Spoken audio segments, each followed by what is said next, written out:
Sebelum lanjut ke cerita, bagi teman-teman yang belum subscribe, silakan subscribe sekarang juga dan aktifkan lonceng notifikasi agar teman-teman tidak ketinggalan cerita terbaru dari kami.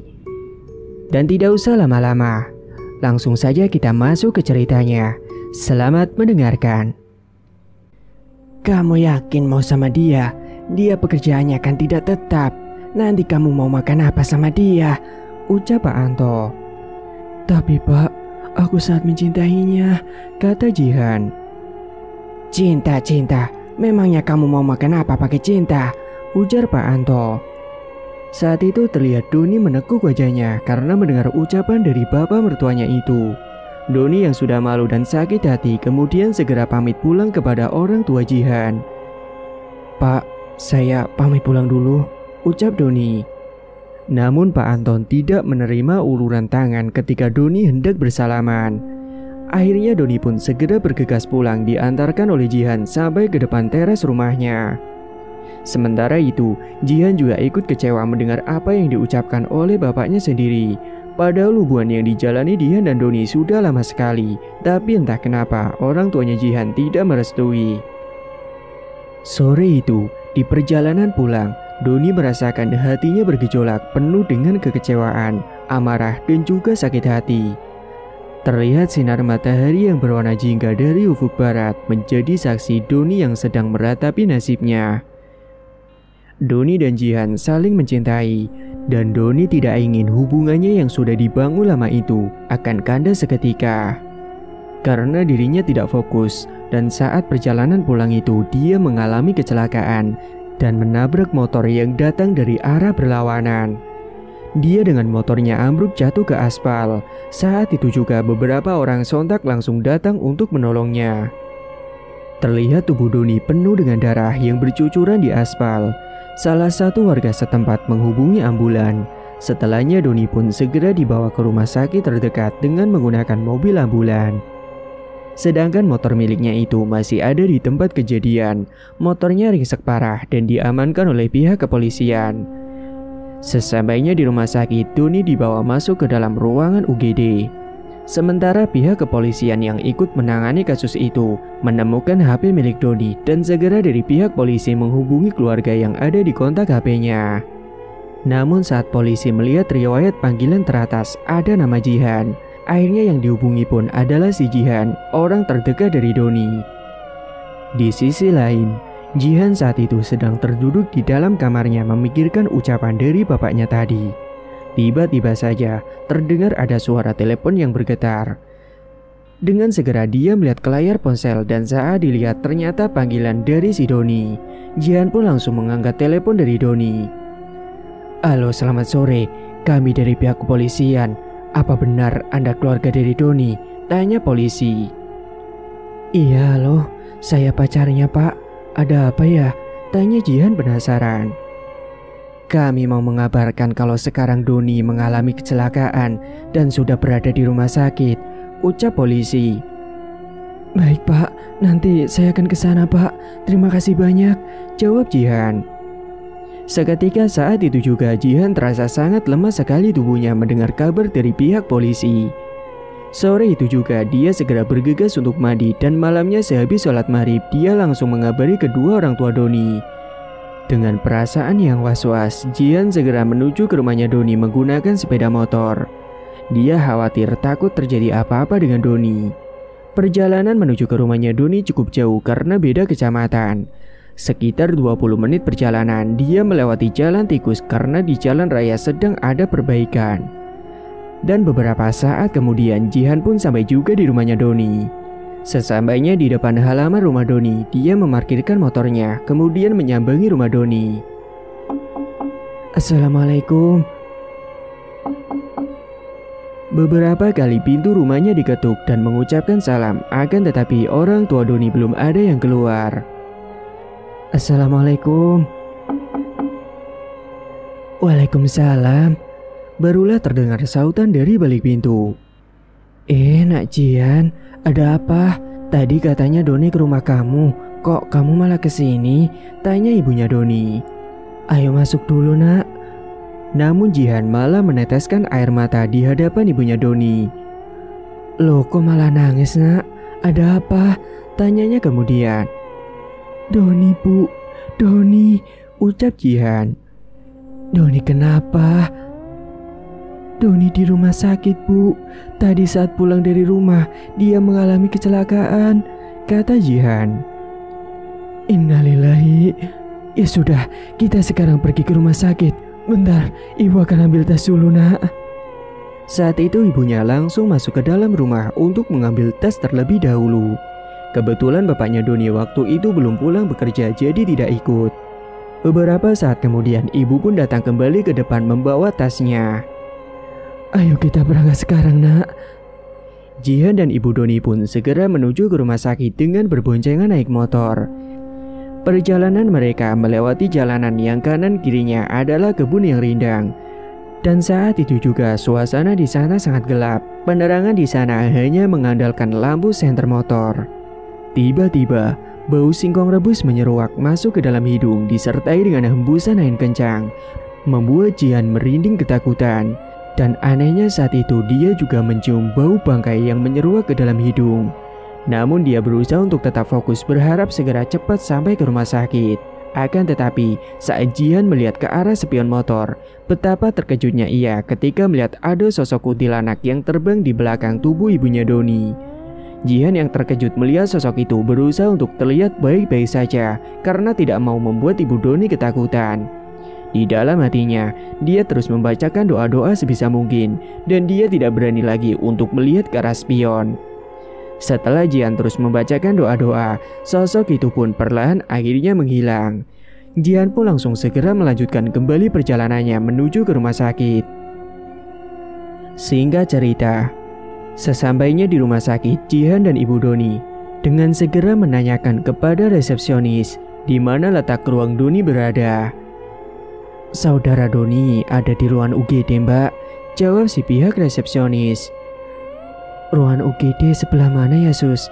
Tanya Jihan lagi. Mbaknya jalan lurus saja, nanti ada perempatan belok kiri, nanti ada papan namanya ruangan UGD, jelas suster itu. Kalau gitu, terima kasih ya, Sus. Kemudian dia dan ibu Doni beranjak pergi menuju ke ruangan yang sudah diberikan petunjuk oleh suster itu. Setelah berjalan mengikuti arah dari suster, mereka pun akhirnya menemukan juga ruangan UGD berada. Namun saat itu mereka tidak diperbolehkan untuk masuk ke dalam ruangan, sehingga Jihan dan ibu Doni duduk di kursi ruang tunggu.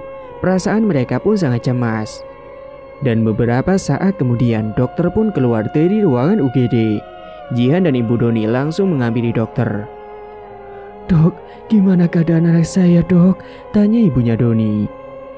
Apakah kalian pihak keluarganya? Tanya dokter. Iya, Dok, saya ibunya Doni, jawab ibunya. Doni hanya mengalami luka ringan, nanti dia akan segera dipindahkan ke ruangan rawat inap, ucap dokter. Kalau begitu, saya permisi dulu ya. Baik, Dok, terima kasih ya, Dok, jawab ibunya Doni. Jihan dan ibunya Doni merasa lega mendengar apa yang diucapkan oleh dokter. Malam itu sekitar pukul 8, Doni dipindahkan ke ruangan rawat inap. Jihan dan ibu Doni sudah diperbolehkan untuk melihat keadaan Doni. Namun saat mereka melihat ke Doni, saat itu dia masih terlihat lemas dan pucat. Bahkan di beberapa bagian tubuhnya terdapat bekas luka yang berdarah.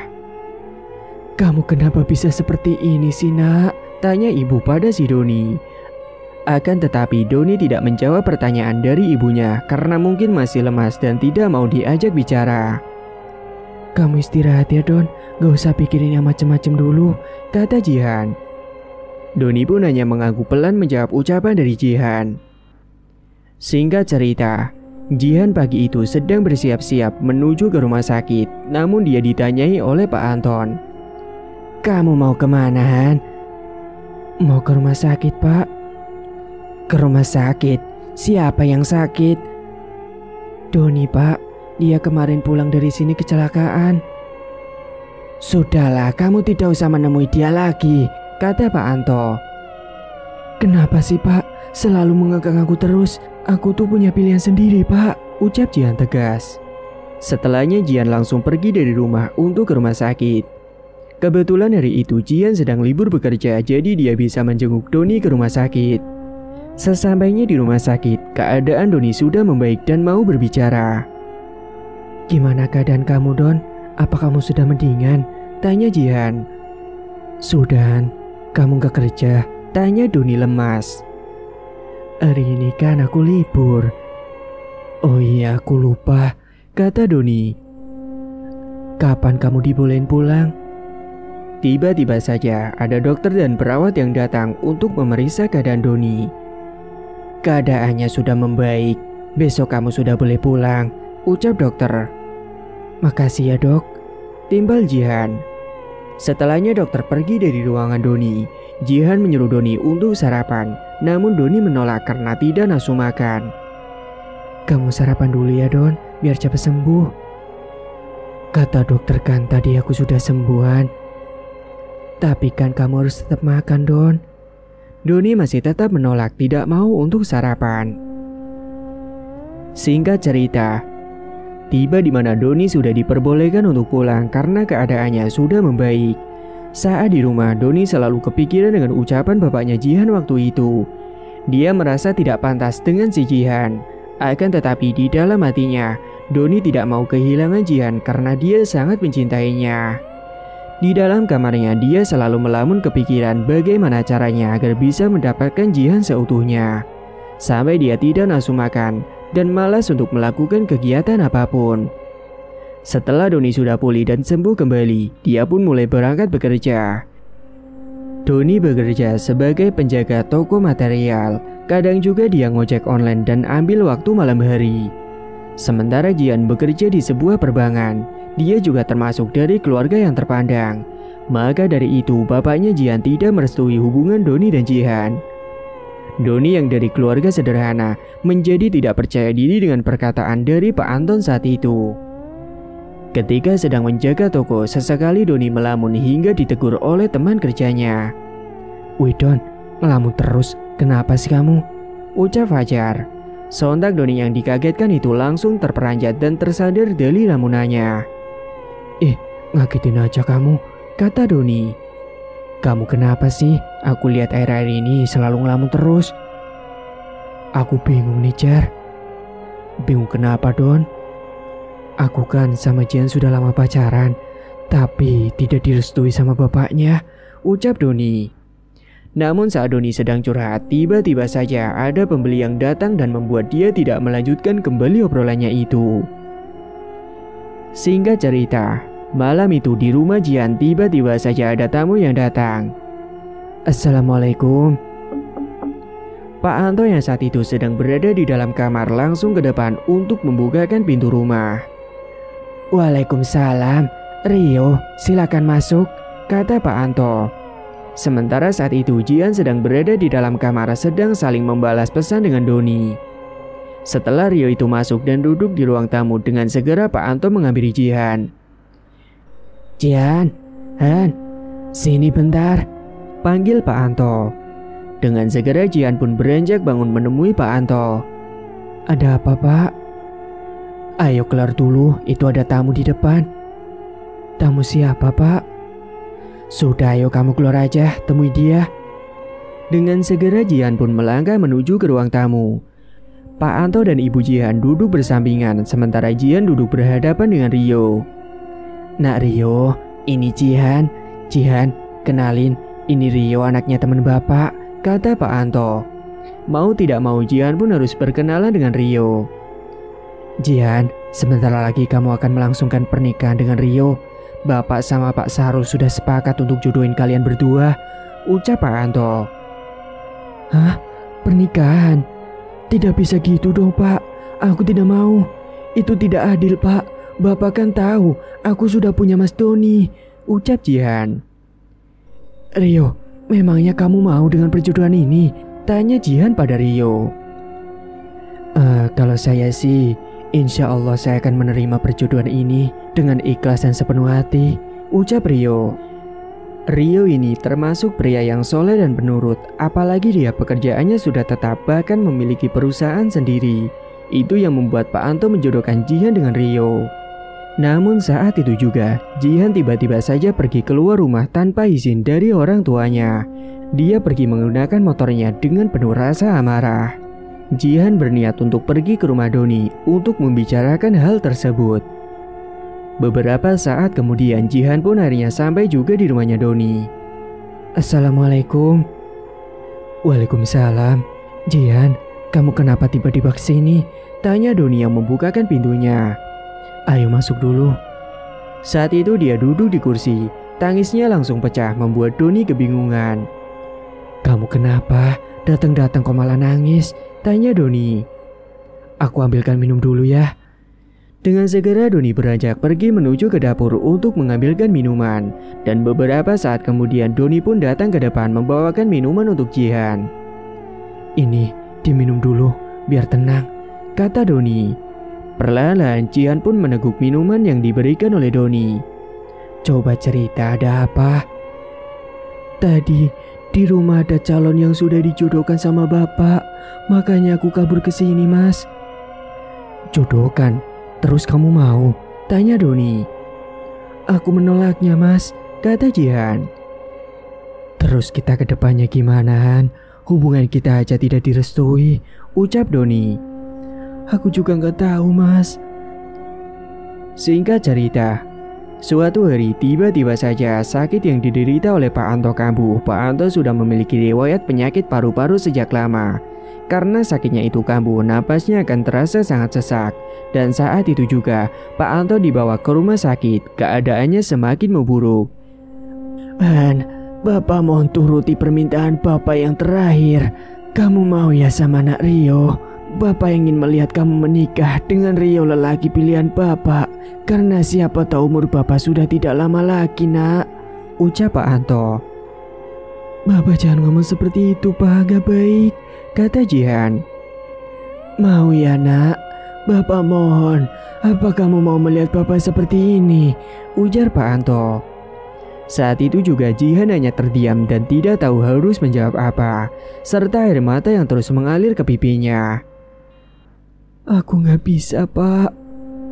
Kalau kamu tidak mau menuruti permohonan Bapak, berarti kamu anak durhaka, ucap Pak Anto. Ya sudah kalau begitu, Pak. Aku mau. Ini demi Bapak. Tapi Bapak harus sembuh ya, ucap Jihan sambil meneteskan air matanya. Sementara saat itu juga Pak Anto terlihat tersenyum bahagia mendengar apa yang diucapkan oleh anaknya itu. Makasih ya, Nak, ucap Pak Anto. Singkat cerita, Jihan langsung mengatakan hal itu kepada Doni. Saat itu Jihan menemui Doni di tempat kerjanya. Sesampainya di tempat kerja, Jihan tidak melihat batang hidungnya dari Doni, yang ada hanya Fajar, sehingga dia menanyakan keberadaan Doni kepada Fajar. Jar, Doni di mana? Doni, dia ada di belakang gudang tuh, jawab Fajar. Tolong dong panggilin Doni sebentar. Iya bentar ya, Han, kata Fajar. Fajar pun segera beranjak pergi ke gudang untuk memanggilkan Doni. Don, itu ada yang nyariin. Siapa? Jihan itu di depan. Doni menghentikan pekerjaannya sejenak dan segera menemui Jihan di depan toko. Ada apaan? Kamu kok kesini? Tanya Doni. Aku mau ngomong sesuatu sama kamu. Ini penting banget, kata Jihan. Tapi aku masih kerjaan.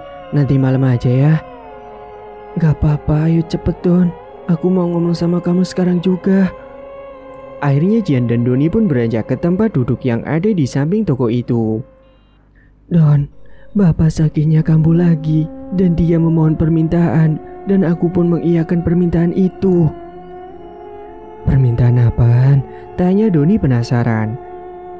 Aku harus mau menikah dengan Rio, pria yang dijodohin sama Bapak, ucap Jihan. Terus kamu mau? Tanya Doni. Iya, aku minta maaf. Aku melakukan ini demi Bapak.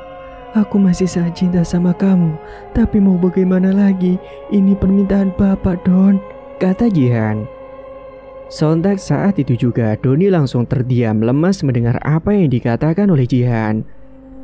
Aku datang mau nyampein ini saja. Sekali lagi, aku minta maaf ya. Bulan depan aku akan menikah. Aku pamit dulu ya, ucap Jihan. Bagai disambar petir di siang bolong, Hati Doni langsung hancur berkeping-keping. Singkat cerita, Doni yang tidak mau pujaan hatinya yang sangat dicintainya itu menikah dengan orang lain. Dia akan mencari cara untuk mendapatkan Jian dengan cara apapun. Akhir-akhir ini Doni sering melamun dan tidak fokus dalam bekerja.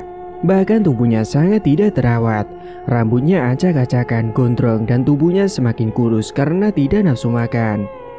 Saat sedang menjaga toko, tiba-tiba saja seperti biasa Doni yang sedang melamun dikagetkan dengan Fajar. "Don, sudahlah, gak usah dipikirin. Masih banyak wanita lain juga kok." "Jar, gimana ya caranya supaya Jian bisa kembali lagi sama aku?" timpal Doni. "Maksud kamu?" tanya Fajar heran. "Ya, aku mau Jian seutuhnya menjadi milik aku, Jar," kata Doni. "Oh iya Don, waktu itu ada temen aku yang minta diantar ke tempat orang pintar. Dukun sih kayaknya. Dan dia menggunakan pelet untuk memikat wanita," ucap Fajar. "Orang pintar? Di mana, Jar? Bagi ke aku dong alamatnya," pinta Doni. "Nanti aku anterin deh ke rumahnya orang itu." "Beneran, Jar? Makasih ya, Jar. Kamu memang baik." Saat hari libur telah tiba, Doni dan Fajar pun segera berangkat ke tempat orang pintar itu. Mereka naik motor menuju ke rumah dukun tersebut. Melewati jalanan yang berliku yang kanan kirinya adalah hutan. Saat sedang melewati jalanan berliku itu, tiba-tiba saja motor yang dikendarai mereka mogok seketika. "Duh, pakai mogok segala lagi," kesal Doni. "Tadi sebelum berangkat sudah dicek dulu belum motornya?" "Sudah, Jar. Tapi gak tahu kenapa sejak kecelakaan itu motornya jadi sering trouble," kata Doni. Untungnya saat itu masih dalam keadaan siang hari, jadi mereka tidak terlalu takut lewat jalanan itu. Akhirnya motornya pun dituntun dan didorong oleh Fajar untuk mencari bengkel. Beberapa saat kemudian mereka pun menemukan sebuah bengkel di sana. Motornya langsung diperbaiki di bengkel tersebut. Dan perjalanan yang mereka tempuh menuju ke tempat orang pintar itu pun masih sangat jauh. Masih beberapa jam lagi karena letak rumahnya berada di pelosok. Singkat cerita, setelah motor sudah selesai diperbaiki, mereka pun segera melanjutkan kembali perjalanan. Hingga akhirnya mereka pun sampai juga di tempat orang pintar tersebut. "Bener ini rumahnya, Jar?" tanya Doni memastikan. "Iya bener, aku masih ingat kok." "Ya sudah, kita langsung ke sana aja," ucap Doni. Motornya pun diparkirkan lebih dulu di depan halaman rumah Batarjo. "Permisi," ucap Fajar. Tak menunggu lama Batarjo pun keluar dan membukakan pintunya. "Silakan masuk." Doni dan Fajar kemudian masuk ke dalam rumahnya Batarjo. Saat di dalam rumah, Doni langsung menceritakan niat kedatangannya ke sana. "Saya ingin puja nanti saya kembali dengan saya, Mbah, dan bertekuk lutut kepada saya, serta orang tuanya juga ikut merestui hubungan saya, Mbah," ucap Doni. "Itu masalah gampang. Sebelumnya kamu harus membayar mahar terlebih dahulu." Kemudian Doni pun mengambil amplop coklat yang berisi uang dan diberikan kepada Batarjo. "Ini, Mbah, maharnya." "Sebelum melakukan ritual, kamu harus melakukan tirakat puasa. Dan ada syarat yang harus kamu penuhi." "Apa syaratnya, Mbah?" "Kamu harus menyiapkan foto target dan nama serta nama kedua orang tuanya. Dan juga tanggal lahirnya." Soal itu sudah saya siapkan, Mbah, dari rumah," kata Doni. Saat itu Doni langsung memberikan syarat tersebut kepada Batarjo. Doni tahu syarat itu dari Fajar. Dia tahu karena dulu pernah mengantar temannya. "Sebelum melakukan ritual, kamu harus melakukan puasa selama 3 hari 3 malam. Dan malam yang terakhir kamu harus melakukan puasa pati geni. Tidak boleh makan, minum, tidur, dan harus berada di bawah langit," ucap Batarjo. "Saat malam terakhir puasa itu kamu harus siapkan ayam putih yang mulus," ucap Batarjo. "Baik, Mbah, nanti saya akan lakukan. Apa saya perlu pulang terlebih dahulu ke rumah?" tanya Doni. "Tidak usah, kamu menginap saja di sini," ucap Batarjo. Sebelum melakukan puasa lebih dulu Doni mandi keramas. Esok paginya ia baru melakukan puasa. Singkat cerita, Doni pun sudah melakukan puasa terakhir dan siang itu Doni diantar Fajar untuk mencari ayam putih mulus di daerah sekitar. Sementara Mbak Tarjo menyiapkan beberapa sesajen untuk melakukan ritual nanti malam. Mereka berdua naik motor mencari kesana kemari letak ayam putih yang mulus. Bahkan mereka juga mencari ke pasar-pasar. Namun sialnya, ayam yang dicari mereka itu kebanyakan sudah habis. Hingga akhirnya Doni menanyakan kepada warga sekitar di sana. Saat itu Doni dan Fajar berhenti sejenak, kemudian mereka menemui warga sekitar. "Maaf Pak, saya mau tanya, di sekitar sini yang jual ayam putih mulus di mana ya?" tanya Doni. "Ayam putih mulus? Maaf Mas, saya kurang tahu, coba tanyakan saja sama yang lain." "Kalau begitu, terima kasih ya Pak." "Gimana ini Jar? Cari ayam putih kemana lagi? Ritualnya kan dilakukan nanti malam," kata Doni. "Udah jangan menyerah, kita jalan aja terus, siapa tahu nanti ada penjual ayam." Akhirnya mereka berdua melanjutkan kembali perjalanan. Dan tak disangka mereka menemukan penjual ayam putih mulus di samping jalan. "Nah, itu ada penjual ayam putih Don," ucap Fajar sembari menunjuk ke arah penjual ayam.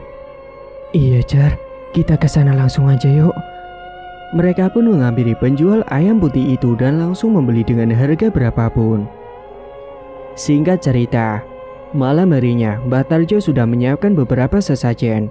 Di antaranya sudah ada kembang setaman, kemenyan, jajan tradisional, juara pasar, dan juga ayam putih yang didapat si Doni. Sebelum melakukan ritual, Doni dimandikan terlebih dahulu dengan menggunakan air kembang 7 rupa oleh Mbak Tarjo. Doni terlihat hanya memakai celana dalam saja ketika akan dimandikan dengan air kembang 7 rupa. Perlahan dengan gayungnya, Mbah Tarjo mengguyur air kembang 7 rupa ke sekujur tubuh Doni dengan membacakan mantranya. Setelah selesai, kemudian mereka pun masuk ke dalam ruangan ritual. Saat itu juga Mbah Tarjo langsung membakar kemenyan. Asap mulai mengepul di dalam ruangan itu. Foto yang sudah disiapkan oleh Doni kemudian Mbah Tarjo asapkan di atas kemenyan yang mengepul dan terus dibacakan mantra. Mulut Mbah Tarjo terus berkomat kamit. Tiba-tiba saja, hembusan angin kencang masuk ke dalam ruangan membuat bulu kuduk merinding berdiri semua. Doni dan Fajar ketakutan saat mendengar ada suara burung gagak di atas atap rumah Mbah Tarjo. Kemudian sesekali foto target itu dioleskan dengan menggunakan minyak misik yang sudah disediakan oleh Mbah Tarjo. Sesaat kemudian, Mbah Tarjo menghentikan ritualnya karena ritual sudah selesai. "Nanti simpanlah foto ini di bawah bantal tidur kamu. Dan saat kamu akan tidur tengah malam, pastikan target sudah tidur. Kemudian kamu bayangkan wajahnya, bentuk tubuhnya. Kemudian bacalah mantra ini sebanyak 3 kali. Lalu tepuk bantal yang di bawahnya ada foto target sebanyak 7 kali," ucap Mbah Tarjo sembari memberikan mantra kepada Doni. "Baik Mbah, terima kasih. Kalau begitu kami pamit pulang dulu Mbah." Kemudian Doni dan Fajar pun pulang malam itu juga. Mereka melewati jalan yang gelap dan berliku, dan kanan kirinya adalah hutan yang rindang. Tiba-tiba saja di tengah perjalanan, ada hembusan angin yang disertai dengan suara anjing yang menggonggong, entah dari mana wujudnya. Mereka juga mendengar ada suara burung gagak di atas langit, membuat suasana malam itu semakin mencekam. Hawa dingin dengan angin kencang merasuk ke dalam tubuh. Padahal mereka sudah menggunakan jaket tebal, namun jaket yang dikenakannya itu tetap tidak dapat mengusir hawa dingin pada malam itu. "Don, aku takut nih, merinding," ucap Fajar. "Sama Jar, aku juga takut, dingin banget lagi." Beberapa saat kemudian, mereka mencium ada bau busuk anyir seperti bau singkong bakar menyeruak ke dalam hidung mereka, membuat bulu kuduk semakin merinding ketakutan. Saat itu sayup-sayup terdengar suara wanita yang bersenandung. Suara apa itu Don?" tanya Fajar. "Aku juga gak tahu Jar. Udah, aku takut nih, bisa-bisa gak fokus aku nyetirnya." Suara wanita itu tiba-tiba berubah menjadi tawa wanita yang mengikik. Suara itu khas terdengar di telinga mereka berdua. Keduanya semakin gemetaran mendengar suara itu. Tiba-tiba saja sekelibat bayangan putih terbang melintas di hadapan mereka. Sontak mereka terkejut melihat sosok kuntilanak dengan pakaian berwarna putih lusuh, rambut acak-acakan, dan wajahnya yang hancur penuh dengan darah. Mereka berdua gemetaran, merinding langsung berteriak, dan motor yang dikendarai oleh Doni langsung oleng dan jatuh ke tanah. Wah, aduh, gimana sih Don? Yang fokus dong, ucap Fajar menyalahkan. Gimana mau fokus Jar? Orang lihat hantu di depan mata gitu kok, ucap Doni gugup. Kemudian mereka berdua segera bangkit kembali dan melanjutkan perjalanan.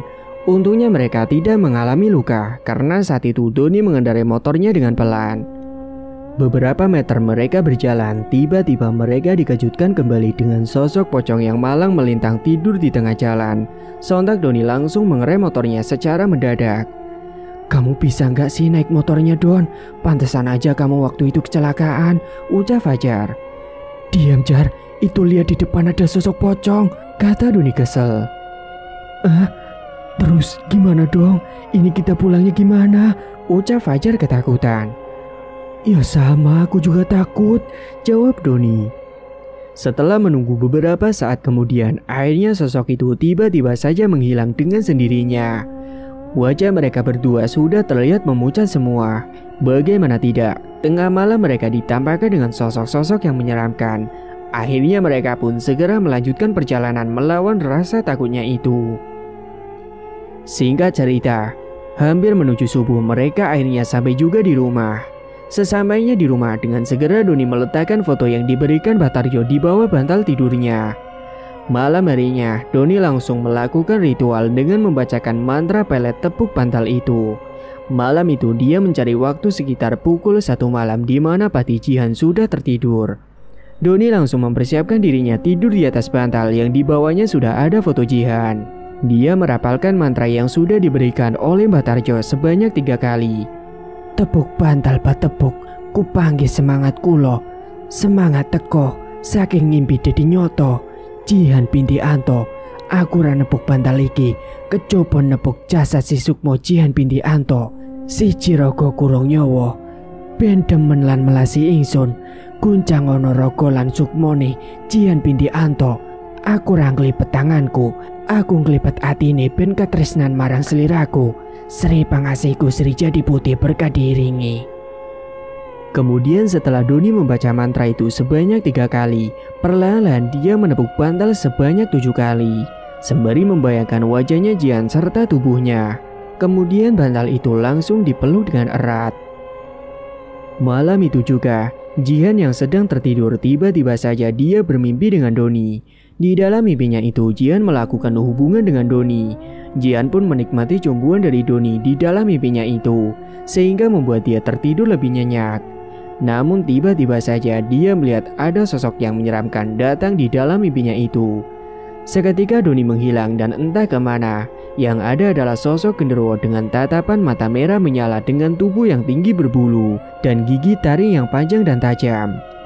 Sontak Jihan pun bangun terperanjat. Dengan napas yang memburu dan tidak beraturan, keringat membasahi sekujur tubuhnya. Keesokan harinya, sementara di sisi lain Jihan sudah mempersiapkan perlengkapan untuk acara pernikahan yang akan digelarnya. Jihan bersama dengan Rio pergi berdua untuk memilih baju pengantin dan mencetak undangan. Kedekatan mereka sudah semakin dekat karena sebentar lagi mereka akan melangsungkan pernikahan. Akan tetapi, tidak bisa dipungkiri kalau di dalam hati Jihan masih ada rasa cinta yang teramat kepada Doni. Dia masih terus memikirkan Doni di dalam otaknya. Kita kemana dulu ini Han? Tanya Rio. Terserah kamu aja, jawab Jihan cuek. Ya sudah, kita ke tempat fitting baju dulu ya, kata Rio. Jihan pun menjawab hanya dengan menganggukkan kepala. Jihan dan Rio akhirnya sampai juga di tempat fitting baju. Namun Jihan terlihat tidak bersemangat dan selalu kepikiran wajahnya si Doni. Karena Jihan memang tidak menginginkan pernikahannya itu terjadi dengan Rio. Jihan, kamu mau gaun yang warna apa? Namun Jihan masih tetap saja melamun dengan tatapan yang kosong. Rio pun langsung menepuk pundak Jihan untuk menyadarkan dirinya dari lamunan. Han, kamu kenapa melamun seperti itu? Ucap Rio mengagetkan. Sontak Jihan pun terperanjat dan tak sengaja dia mengatakan nama si Doni. Iya Doni, kenapa? Ucapnya kemudian. Doni, ini aku Rio Han, kata Rio. Iya maaf Rio, aku gak fokus. Gimana? Tanya Jihan. Sudah nggak apa-apa, kita pulang aja ya. Kalau kamu masih belum move on dari Doni, lebih baik kita batalin aja, ucap Rio tiba-tiba. Seketika di dalam hati Jihan, dia merasa sangat senang. Akhirnya mereka berdua pun pulang ke rumah, dan sesampainya di rumah Jihan, Rio mengatakan kepada kedua orang tua Jihan, "Maaf Pak, sepertinya saya tidak bisa untuk melanjutkan pernikahan ini.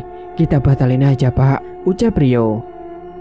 Loh, kenapa tiba-tiba kamu mengatakan seperti itu, Nak? Tanya Pak Anto. Iya Pak, Jihan masih belum move on dengan masa lalunya.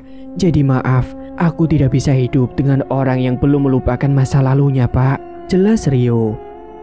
Apa benar begitu Jihan? Tanya Pak Anto.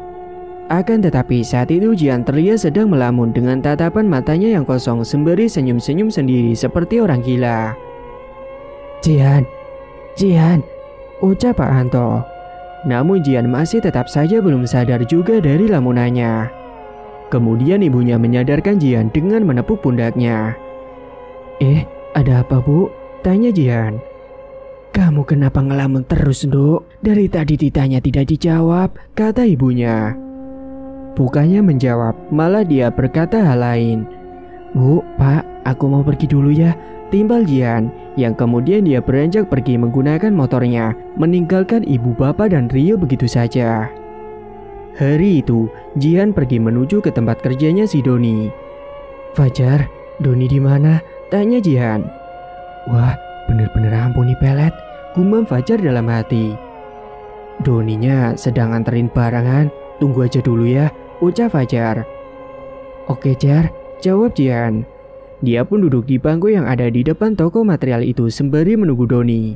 Jihan terlihat sudah tidak sabar menunggu kedatangan Doni. Dia benar-benar seperti orang gila yang duduk sendirian dengan senyum-senyum sendiri. Beberapa saat kemudian Doni pun datang. Doni yang melihat Jihan tengah duduk sendirian, dia langsung menghampirinya. Loh Han, kamu kok di sini? Sudah lama ya? Tanya Doni. Lumayan Don, aku kangen sama kamu, ucapnya tiba-tiba. Sontak Doni pun hatinya kembali bahagia seperti dulu lagi ketika mendengar apa yang diucapkan oleh Jihan. Aku juga kangen sekali sama kamu Han. Kamu jadi nikah dengan Rio? Tanya Doni memastikan. Gak jadi Don, aku maunya nikah sama kamu aja, ucap Jihan. Ya sudah, nanti kita nikah ya. Tapi sederhana saja tidak apa-apa kan, kata Doni. Tidak apa-apa Don, yang penting kita bisa terus bersama, ucap Jihan. Singkat cerita, setelah dulunya gagal menikah, Doni dan Jihan akhirnya menjalin hubungan kembali. Akan tetapi, Jihan menjadi sering melamun di dalam kamarnya sembari membayangkan wajahnya Doni. Terkadang dia juga sering senyum-senyum, kadang nangis sendiri. Bahkan dia sering sakit pada kepalanya. Suatu ketika Jihan sedang berjalan menuju ke kamar mandi tengah malam. Akan tetapi, tiba-tiba saja pandangannya menjadi kabur, kepalanya terasa pusing. Di dalam bayangan penglihatannya yang kabur itu, dia melihat ada sosok tinggi besar dengan bulu yang lebat serta mata merah menyala, gigi taring yang panjang dan tajam, menatap ke arahnya. Sontak saat itu juga Jihan pun berteriak, yang disusul dengan dia pingsan jatuh ke lantai. Dia tak sadarkan diri sampai pagi hari. Keesokan harinya, ibu Jihan yang sudah bangun akan menuju ke kamar mandi. Melihat Jihan di bawah lantai langsung terkejut. Jihan, kamu kenapa nak? Pak, bapak, teriak ibunya. Pak Anto yang tertidur mendengar teriakan istrinya langsung bangun dan bangkit menuju ke kamar mandi. Pak, cepetin angkat Jihan.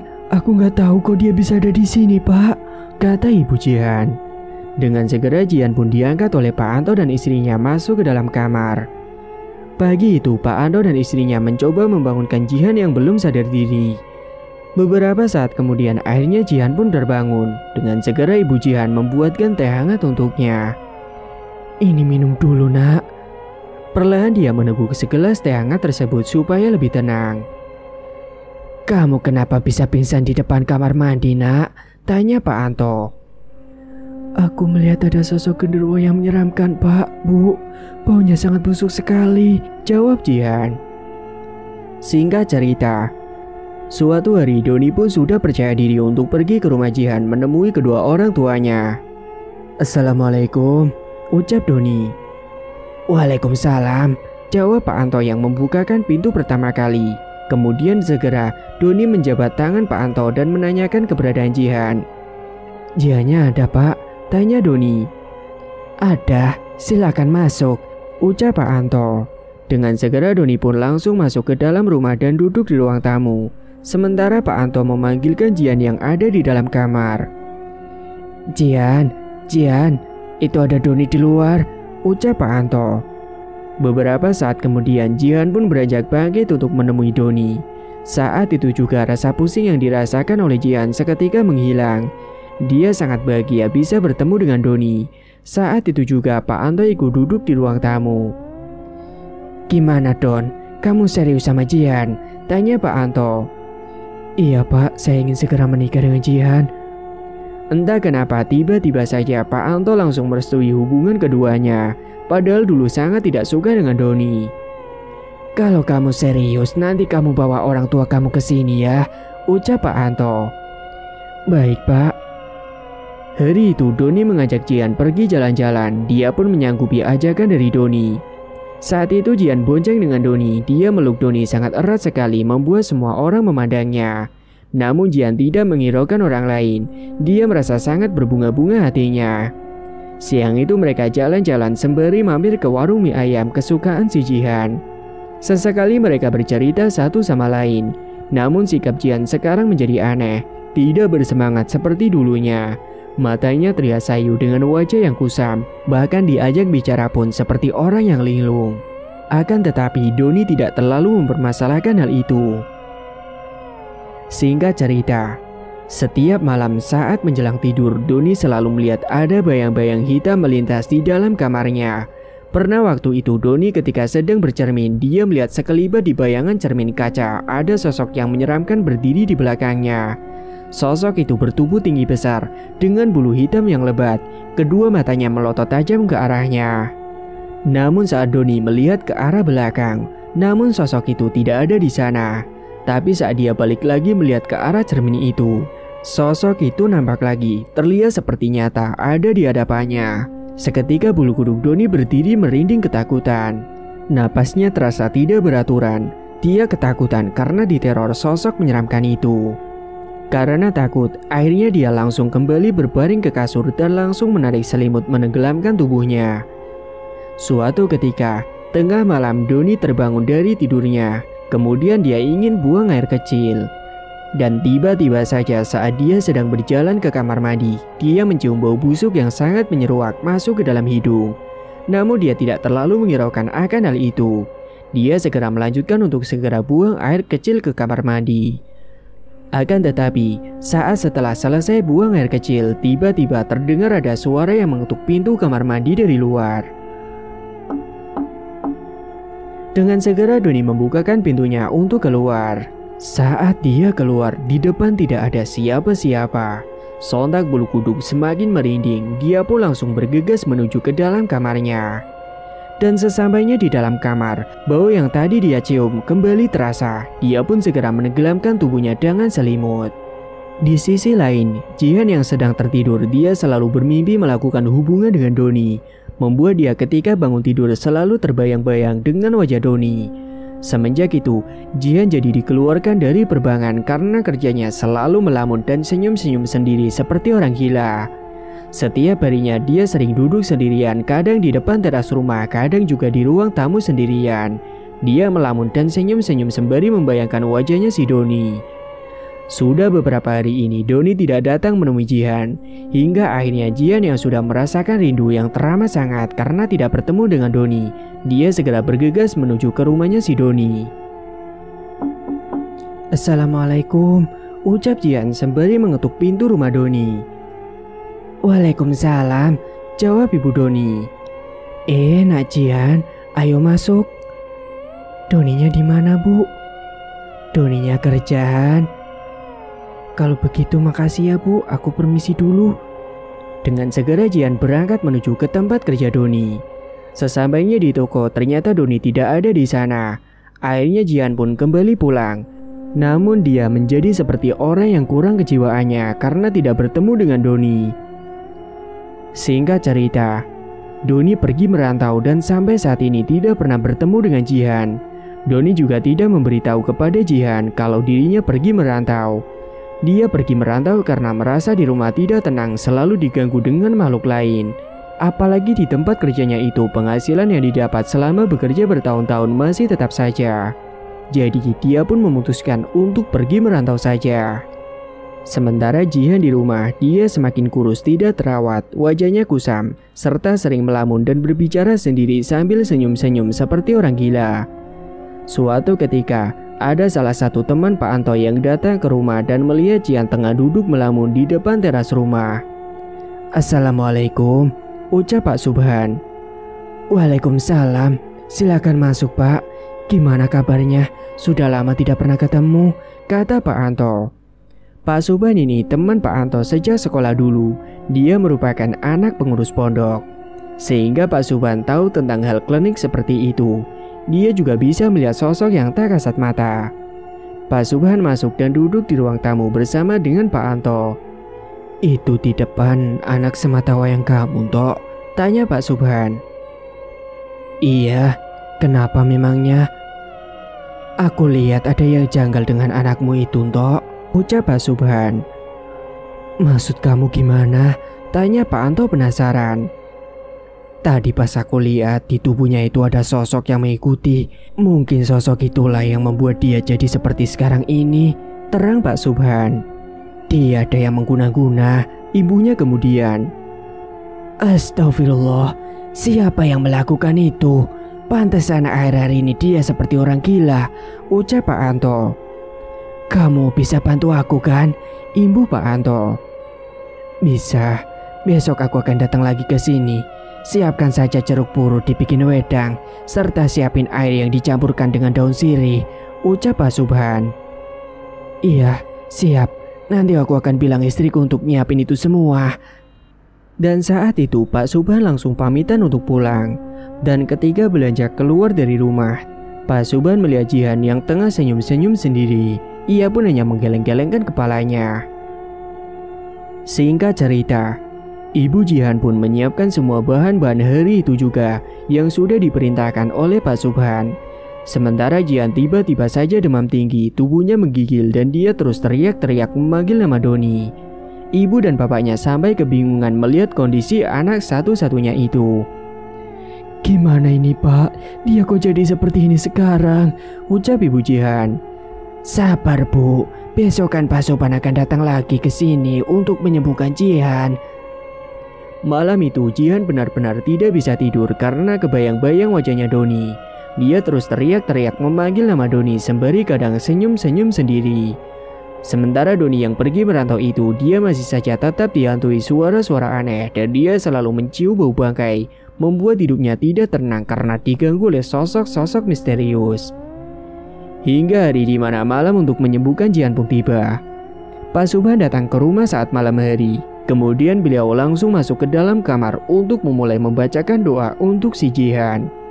Saat itu Jihan terus teriak-teriak, tubuhnya memberontak saat sedang dibacakan doa oleh Pak Subhan. Tiba-tiba, hembusan angin kencang masuk ke dalam kamar yang disertai dengan suara erangan dari Jihan. Jihan terus teriak-teriak kepanasan saat dia dibacakan doa-doa. Hingga beberapa saat kemudian tiba-tiba saja Jihan melotot menatap Pak Subhan dengan mulut yang dibuka lebar menyeramkan. Tangan Jihan juga akan mencekik leher Pak Subhan. Namun untungnya tubuhnya saat itu dipegangi oleh Pak Anto dan istrinya. Pak Subhan terus membacakan doa hingga pada akhirnya Jihan pun terkulai lemas. Dan di saat yang bersamaan tubuh Jihan mengeluarkan asap putih. Pertanda sosok yang ada di dalam tubuhnya itu sudah keluar. Pak Subhan langsung membacakan doa pada wedang jeruk purut yang sudah disiapkan. Kemudian diberikan kepada Jihan untuk meminumnya. "Ini minum dulu wedang jeruknya, Dok," ucap Pak Subhan. Dengan perlahan Jihan pun meneguk wedang jeruk purut itu. Dan beberapa saat kemudian tiba-tiba saja Jihan memuntahkan darah. Setelah itu tubuhnya langsung lemas tak berdaya. Pak Subhan pun menjelaskan tentang apa yang sebenarnya sudah terjadi. Jihan sudah terkena pelet tepuk bantal yang membuat dirinya susah tidur dan juga membuatnya menjadi gila seperti kemarin. Hal itu disebabkan karena dia ingin bertemu dengan si pengirim namun dia tidak bertemu, ucap Subhan. Pak Anto dan Ibu Jihan akhirnya tahu siapa yang telah membuat Jihan seperti itu. Pak Anto tahu kalau Doni pergi merantau dari tetangganya. Kurang ajar memang anak itu, gumam Pak Anto kesal.